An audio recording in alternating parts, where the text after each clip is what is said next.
All right, so again, the question is what's really going on and how can we tell um, what's really going on? We need to be able to get up and around and under what that thing is, given that our feminist research recognizes and rhetoric recognizes that it's embodied and it's situated. And given that our biases, given that it's difficult to see these things, how do we know what's going on here? We can know. It's feminist rhetoric. So here's the thing.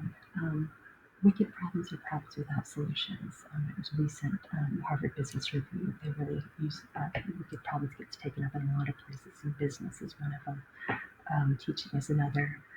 Public policy is one of the main ones. A wicked problem has innumerable causes that it's tough to describe, and it doesn't have a right answer. These new methods for gathering, reflecting upon, interpreting, and circulating research about wicked problems that vex our everyday lives.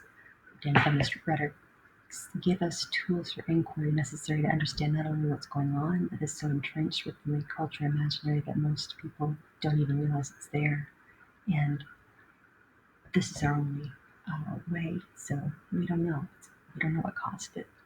So it's problems without solutions. So how in the world do we solve a problem like this? What causes this sort of thing? For example, I can even describe something like this. What is the answer to this? These are wicked problems. Here's another one.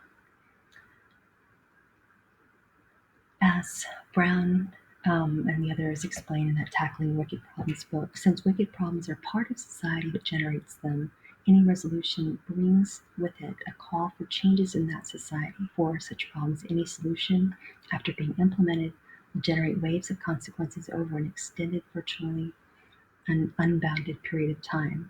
So, as I said earlier, our case studies are going to be dealing with some of those important movements like Me Too, Black Lives Matter.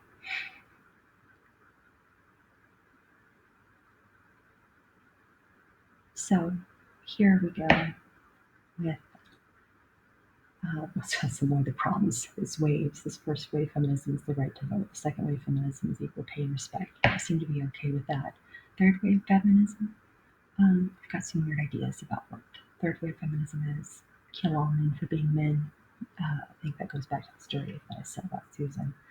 So I've offered two other lectures, one in a graph that will really help, I think, explain what the different ways of feminism do. Third wave is a little bit complicated for people to wrap their arms around, just as probably the second wave was when they were in the midst of it, and just as the first wave was when they were in the midst of that.